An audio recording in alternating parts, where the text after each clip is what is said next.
Donc, je suis Guillaume Chalery, j'habite à Juvardeil, en bord de Sarthe, en Maine-et-Loire. On est en gestion d'un bateau à passagers électrique d'une capacité de 55 personnes. Donc moi je m'occupe du bateau et aussi d'animer la Maison de la Rivière, qui est un musée en fait sur l'histoire de la rivière, des aménagements, des hommes. Le lieu voilà, aujourd'hui où on est.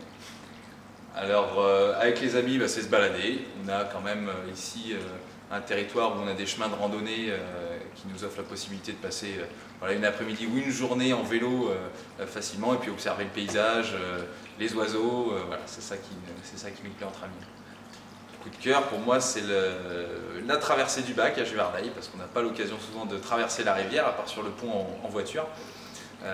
On a à Juvardeil depuis quelques années un bac qui est remis en service, donc vous montez dessus, on tire sur la chaîne et puis on passe la rivière. Il y a une petite boucle à faire sympa vers Châteauneuf ou aller vers le Moulin d'Ivray qui est une autre petite commune méconnue des bords de Sarthe.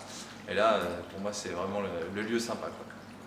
Alors pour moi s'il y avait un moment où venir en vallée de la Sarthe, c'est au printemps quand l'eau monte.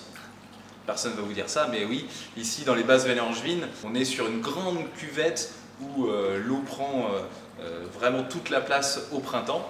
Et là, on se croirait sur un grand lac, c'est propice à l'observation des oiseaux, puisqu'il y a pas mal d'oiseaux migrateurs qui viennent, qui sont de passage et qui viennent dans le coin. Et c'est vraiment magnifique, quoi. On n'a pas besoin de partir en vacances au printemps, on a des paysages absolument fabuleux chez nous.